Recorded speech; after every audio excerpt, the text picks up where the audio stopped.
Chapter 13. His Own Kind. The following morning, Tarzan, lame and sore from the wounds of his battle with Turcos, set out toward the west and the seacoast. He traveled very slowly, sleeping in the jungle at night, and reaching his cabin late the following morning. For several days he moved about but little, only enough to gather what fruits and nuts he required to satisfy the demands of hunger. In 10 days he was quite sound again, except for a terrible half-healed scar, which, starting above his left eye, ran across the top of his head, ending at the right ear. It was the mark left by Turcos when he had torn the scalp away. During his convalescence, Tarzan tried to fashion a mantle from the skin of Sabor, which had lain all this time in the cabin. But he found the hide had dried as stiff as a board, and as he knew naught of tanning, he was forced to abandon his cherished plan. Then he determined to filch what few garments he could from one of the black men of Mbonga's village. For Tarzan of the Apes had decided to mark his evolution from the lower orders in every possible manner, and nothing seemed to him a more distinguishing badge of manhood than ornaments and clothing. To this end, therefore, he collected the various arm and leg ornaments he had taken from the black warriors who had succumbed to his swift and silent noose, and donned them all after the way he had seen them worn. About his neck hung the golden chain from which depended the diamond-encrusted locket of his mother, the Lady Alice. At his back was a quiver of arrows slung from a leathern shoulder belt, another piece of loot from some vanquished black. About his waist was a belt of tiny strips of rawhide, fashioned by himself as a support for the homemade scabbard in which hung his father's hunting knife. The long bow, which had been Kolonga's, hung over his left shoulder. The young Lord Greystoke was indeed a strange and warlike figure, his mass of black hair falling to his shoulders behind, and cut with his hunting knife to a rude bang upon his forehead, that it might not fall before his eyes.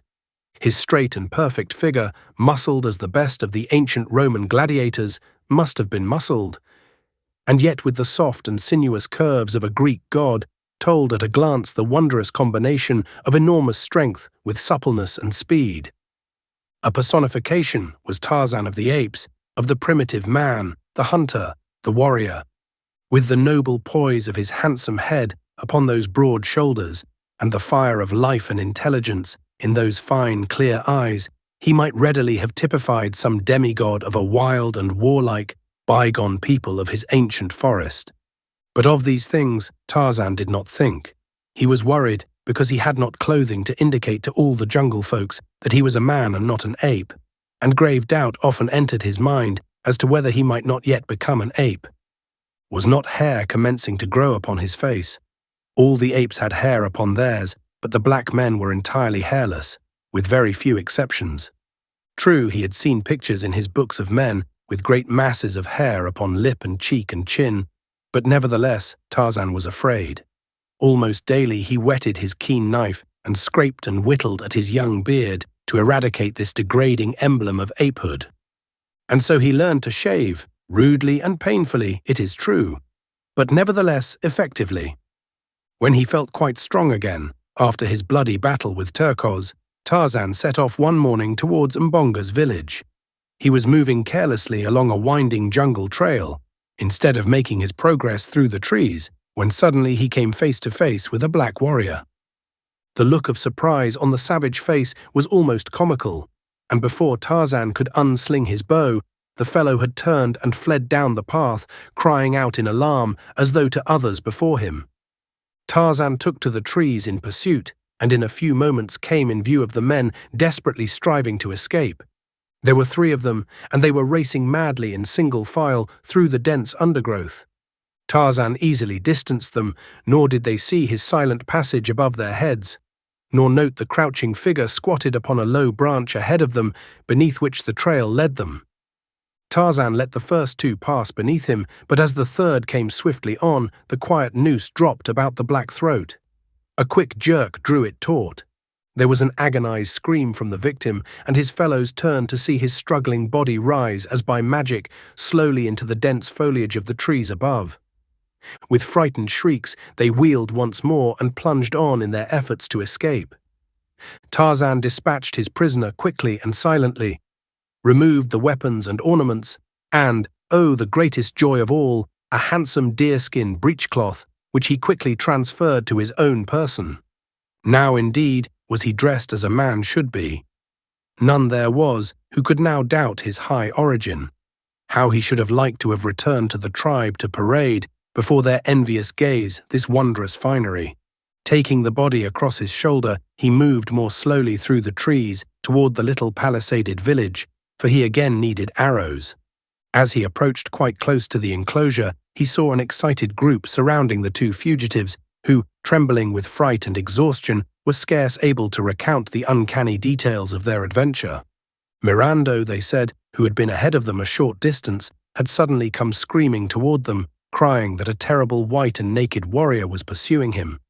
The three of them had hurried toward the village as rapidly as their legs would carry them. Again, Mirando's shrill cry of mortal terror had caused them to look back, and there they had seen the most horrible sight. Their companion's body flying upwards into the trees, his arms and legs beating the air, and his tongue protruding from his open mouth. No other sound did he utter, nor was there any creature in sight about him. The villagers were worked up into a state of fear bordering on panic, but wise old Mbonga affected to feel considerable skepticism regarding the tale, and attributed the whole fabrication to their fright in the face of some real danger. "You tell us this great story," he said, "because you do not dare to speak the truth. You do not dare admit that when the lion sprang upon Mirando, you ran away and left him. You are cowards." Scarcely had Mbonga ceased speaking when a great crashing of branches in the trees above them caused the blacks to look up in renewed terror. The sight that met their eyes made even wise old Mbonga shudder, for there, turning and twisting in the air, came the dead body of Mirando, to sprawl with a sickening reverberation upon the ground at their feet. With one accord, the blacks took to their heels, nor did they stop until the last of them was lost in the dense shadows of the surrounding jungle. Again Tarzan came down into the village and renewed his supply of arrows and ate of the offering of food which the blacks had made to appease his wrath. Before he left, he carried the body of Mirando to the gate of the village, and propped it up against the palisade in such a way that the dead face seemed to be peering around the edge of the gatepost down the path which led to the jungle. Then Tarzan returned, always hunting, to the cabin by the beach. It took a dozen attempts on the part of the thoroughly frightened blacks to re-enter their village, past the horrible grinning face of their dead fellow, and when they found the food and arrows gone, they knew, what they had only too well feared, that Mirando had seen the evil spirit of the jungle. That now seemed to them the logical explanation. Only those who saw this terrible god of the jungle died. For was it not true that none left alive in the village had ever seen him? Therefore, those who had died at his hands must have seen him and paid the penalty with their lives. As long as they supplied him with arrows and food, he would not harm them unless they looked upon him. So it was ordered by Mbonga that in addition to the food offering, there should also be laid out an offering of arrows for this Munango Kiwati, and this was done from then on. If you ever chance to pass that far-off African village, you will still see before a tiny thatched hut, built just without the village, a little iron pot in which is a quantity of food, and beside it a quiver of well-daubed arrows. When Tarzan came in sight of the beach where stood his cabin, a strange and unusual spectacle met his vision. On the placid waters of the landlocked harbour floated a great ship, and on the beach a small boat was drawn up. But most wonderful of all, a number of white men like himself were moving about between the beach and his cabin. Tarzan saw that in many ways they were like the men of his picture books. He crept closer through the trees until he was quite close above them. There were 10 men, swarthy, sun-tanned, villainous-looking fellows. Now they had congregated by the boat and were talking in loud, angry tones, with much gesticulating and shaking of fists. Presently one of them, a little mean-faced, black-bearded fellow with a countenance which reminded Tarzan of Pamba, the rat, laid his hand upon the shoulder of a giant who stood next him, and with whom all the others had been arguing and quarrelling. The little man pointed inland, so that the giant was forced to turn away from the others to look in the direction indicated. As he turned, the little mean-faced man drew a revolver from his belt and shot the giant in the back. The big fellow threw his hands above his head, his knees bent beneath him, and without a sound he tumbled forward upon the beach, dead. The report of the weapon, the first that Tarzan had ever heard, filled him with wonderment. But even this unaccustomed sound could not startle his healthy nerves into even a semblance of panic. The conduct of the white strangers it was that caused him the greatest perturbation. He puckered his brows into a frown of deep thought. It was well, thought he, that he had not given way to his first impulse to rush forward and greet these white men as brothers. They were evidently no different from the black men, no more civilized than the apes, no less cruel than Sabor. For a moment the others stood looking at the little, mean-faced man and the giant lying dead upon the beach. Then one of them laughed and slapped the little man upon the back. There was much more talk and gesticulating, but less quarrelling. Presently they launched the boat and all jumped into it and rowed away toward the great ship, where Tarzan could see other figures moving about upon the deck. When they had clambered aboard, Tarzan dropped to earth behind a great tree and crept to his cabin, keeping it always between himself and the ship. Slipping in at the door, he found that everything had been ransacked. His books and pencils strewed the floor. His weapons and shields and other little store of treasures were littered about. As he saw what had been done, a great wave of anger surged through him, and the new-made scar upon his forehead stood suddenly out, a bar of inflamed crimson against his tawny hide. Quickly he ran to the cupboard and searched in the far recess of the lower shelf. Ah! He breathed a sigh of relief as he drew out the little tin box, and opening it, found his greatest treasures undisturbed. The photograph of the smiling, strong-faced young man and the little black puzzle book were safe. What was that? His quick ear had caught a faint but unfamiliar sound. Running to the window, Tarzan looked toward the harbor, and there he saw that a boat was being lowered from the great ship beside the one already in the water. Soon he saw many people clambering over the sides of the larger vessel and dropping into the boats. They were coming back in full force. For a moment longer, Tarzan watched while a number of boxes and bundles were lowered into the waiting boats. Then, as they shoved off from the ship's side, the ape-man snatched up a piece of paper and with a pencil printed on it for a few moments until it bore several lines of strong, well-made, almost letter-perfect characters. This notice he stuck upon the door with a small sharp splinter of wood. Then gathering up his precious tin box, his arrows, and as many bows and spears as he could carry, he hastened through the door and disappeared into the forest. When the two boats were beached upon the silvery sand, it was a strange assortment of humanity that clambered ashore. Some 20 souls in all there were, 15 of them rough and villainous-appearing seamen. The others of the party were of different stamp. One was an elderly man, with white hair and large rimmed spectacles. His slightly stooped shoulders were draped in an ill-fitting, though immaculate frock coat, and a shiny silk hat added to the incongruity of his garb in an African jungle. The second member of the party to land was a tall young man in white ducks, while directly behind came another elderly man with a very high forehead and a fussy, excitable manner. After these came a huge negress, clothed like Solomon as to colors. Her great eyes rolled in evident terror, first toward the jungle and then toward the cursing band of sailors who were removing the bales and boxes from the boats. The last member of the party to disembark was a girl of about 19, and it was the young man who stood at the boat's prow to lift her high and dry upon land. She gave him a brave and pretty smile of thanks, but no words passed between them. In silence the party advanced toward the cabin. It was evident that whatever their intentions, all had been decided upon before they left the ship. And so they came to the door, the sailors carrying the boxes and bales, followed by the 5 who were of so different. A class. The men put down their burdens, and then one caught sight of the notice which Tarzan had posted. "Ho, mates," he cried, "what's here? This sign was not posted an hour ago, or I'll eat the cook." The others gathered about, craning their necks over the shoulders of those before them, but as few of them could read at all, and then only after the most laborious fashion, one finally turned to the little old man of the top hat and frock coat. "Hi, Professor," he called, "step forward and read the bloomin' notice." Thus addressed, the old man came slowly to where the sailors stood, followed by the other members of his party. Adjusting his spectacles, he looked for a moment at the placard, and then, turning away, strolled off, muttering to himself, "Most remarkable, most remarkable."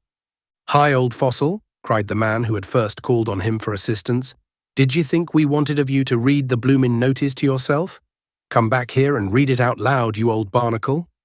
The old man stopped and, turning back, said, "Oh yes, my dear sir, 1,000 pardons. It was quite thoughtless of me, yes, very thoughtless. Most remarkable, most remarkable." Again he faced the notice and read it through, and doubtless would have turned off again to ruminate upon it, had not the sailor grasped him roughly by the collar and howled into his ear, "Read it out loud, you blithering old idiot." "Ah, yes indeed, replied the professor softly, and adjusting his spectacles once more, he read aloud, "This is the house of Tarzan, the killer of beasts and many black men. Do not harm the things which are Tarzan's. Tarzan watches, Tarzan of the Apes." "Who the devil is Tarzan?" cried the sailor who had before spoken. "He evidently speaks English," said the young man. "But what does Tarzan of the Apes mean?" cried the girl. "I do not know, Miss Porter," replied the young man, "unless we have discovered a runaway simian from the London Zoo who has brought back a European education to his jungle home. What do you make of it, Professor Porter?" he added, turning to the old man. "Professor Archimedes Q." Porter adjusted his spectacles. "Ah, yes indeed, most remarkable, said the professor, "but I can add nothing further to what I have already remarked in elucidation of this truly momentous occurrence." And the professor turned slowly in the direction of the jungle. "But Papa," cried the girl, "you haven't said anything about it yet." "Tut, tut, child, tut, tut," responded Professor Porter in a kindly and indulgent tone. "Do not trouble your pretty head with such weighty and abstruse problems." And again he wandered slowly off in still another direction, his eyes bent upon the ground at his feet, his hands clasped behind him beneath the flowing tails of his coat. "I reckon the daffy old bounder don't know no more'n we do about it," growled the rat-faced sailor. "Keep a civil tongue in your head," cried the young man, his face paling in anger at the insulting tone of the sailor. "You've murdered our officers and robbed us. We are absolutely in your power, but you'll treat Professor Porter and Miss Porter with respect, or I'll break that vile neck of yours with my bare hands, guns or no guns." And the young fellow stepped so close to the rat-faced sailor that the latter, though he bore 2 revolvers and a villainous-looking knife in his belt, slunk back abashed. "You damned coward," cried the young man. "You'd never dare shoot a man until his back was turned. You don't dare shoot me even then." And he deliberately turned his back full upon the sailor and walked nonchalantly away as if to put him to the test. The sailor's hand crept slyly to the butt of one of his revolvers. His wicked eyes glared vengefully at the retreating form of the young Englishman. The gaze of his fellows was upon him, but still he hesitated.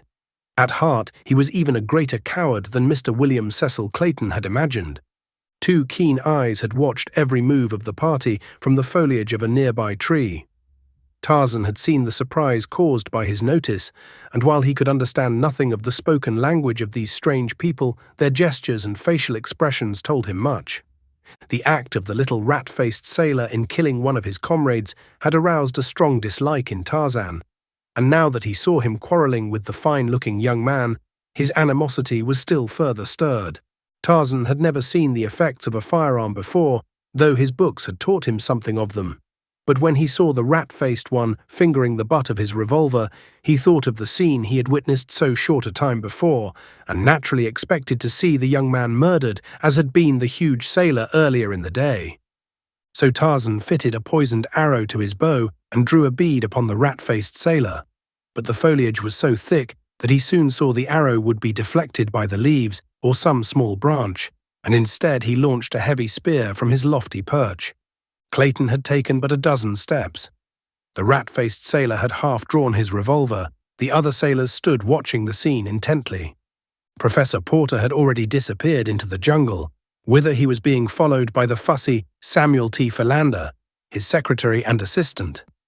Esmeralda, the negress, was busy sorting her mistress's baggage from the pile of bales and boxes beside the cabin, and Miss Porter had turned away to follow Clayton when something caused her to turn again toward the sailor, and then 3 things happened almost simultaneously. The sailor jerked out his weapon and leveled it at Clayton's back. Miss Porter screamed a warning, and a long metal-shod spear shot like a bolt from above and passed entirely through the right shoulder of the rat-faced man. The revolver exploded harmlessly in the air, and the seaman crumpled up with a scream of pain and terror. Clayton turned and rushed back toward the scene. The sailors stood in a frightened group, with drawn weapons, peering into the jungle. The wounded man writhed and shrieked upon the ground. Clayton, unseen by any, picked up the fallen revolver and slipped it inside his shirt. Then he joined the sailors in gazing, mystified, into the jungle. "Who could it have been?" whispered Jane Porter, and the young man turned to see her standing, wide-eyed and wondering, close beside him. "I dare say Tarzan of the Apes is watching us all right," he answered in a dubious tone. "I wonder now who that spear was intended for. If for snipes, then our ape friend is a friend indeed. By Jove, where are your father and Mr. Philander? There's someone or something in that jungle, and it's armed, whatever it is." "Ho, Professor! Mr. Philander!" young Clayton shouted. There was no response. "What's to be done, Miss Porter?" continued the young man, his face clouded by a frown of worry and indecision. "I can't leave you here alone with these cutthroats, and you certainly can't venture into the jungle with me. Yet someone must go in search of your father. He is more than apt to wandering off aimlessly, regardless of danger or direction, and Mr. Philander is only a trifle less impractical than he. You will pardon my bluntness, but our lives are all in jeopardy here, and when we get your father back, something must be done to impress upon him the dangers to which he exposes you, as well as himself, by his absent-mindedness." "I quite agree with you," replied the girl, "and I am not offended at all. Dear old papa would sacrifice his life for me without an instant's hesitation, provided one could keep his mind on so frivolous a matter for an entire instant. There is only one way to keep him in safety, and that is to chain him to a tree. The poor dear is so impractical." "I have it!" suddenly exclaimed Clayton. "You can use a revolver, can't you?" "Yes, why?" "I have one. With it, you and Esmeralda will be comparatively safe in this cabin while I am searching for your father and Mr. Philander. Come, call the woman and I will hurry on. They can't have gone far." Jane did as he suggested, and when he saw the door close safely behind them, Clayton turned toward the jungle. And some of the sailors were drawing the spear from their wounded comrade, and as Clayton approached, he asked if he could borrow a revolver from one of them while he searched the jungle for the professor. The rat-faced one, finding he was not dead, had regained his composure, and with a volley of oaths directed at Clayton, refused in the name of his fellows to allow the young man any firearms. This man, Snipes, had assumed the role of chief since he had killed their former leader, and so little time had elapsed that none of his companions had as yet questioned his authority. Clayton's only response was a shrug of the shoulders, but as he left them, he picked up the spear which had transfixed Snipes, and thus primitively armed, the son of the then Lord Greystoke strode into the dense jungle. Every few moments he called aloud the names of the wanderers. The watchers in the cabin by the beach heard the sound of his voice growing ever fainter and fainter, until at last it was swallowed up by the myriad noises of the primeval wood. When Professor Archimedes Q. Porter and his assistant, Samuel T. Philander, after much insistence on the part of the latter, had finally turned their steps toward camp, they were as completely lost in the wild and tangled labyrinth of the matted jungle as two human beings well could be, though they did not know it. It was by the merest caprice of fortune that they headed toward the west coast of Africa, instead of toward Zanzibar, on the opposite side of the dark continent. When in a short time they reached the beach, only to find no camp in sight, Philander was positive that they were north of their proper destination, while, as a matter of fact, they were about 200 yards south of it. It never occurred to either of these impractical theorists to call aloud on the chance of attracting their friend's attention. Instead, with all the assurance that deductive reasoning from a wrong premise induces in one, Mr. Samuel T. Philander grasped Professor Archimedes Q. Porter firmly by the arm and hurried the weakly protesting old gentleman off in the direction of Cape Town, 1,500 miles to the south.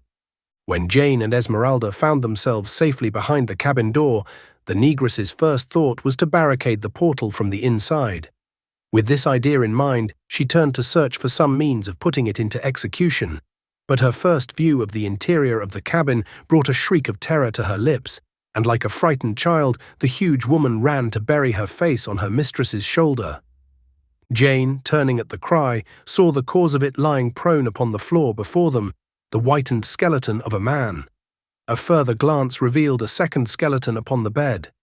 "What horrible place are we in?" murmured the awestruck girl, but there was no panic in her fright. At last, disengaging herself from the frantic clutch of the still shrieking Esmeralda, Jane crossed the room to look into the little cradle, knowing what she should see there even before the tiny skeleton disclosed itself in all its pitiful and pathetic frailty.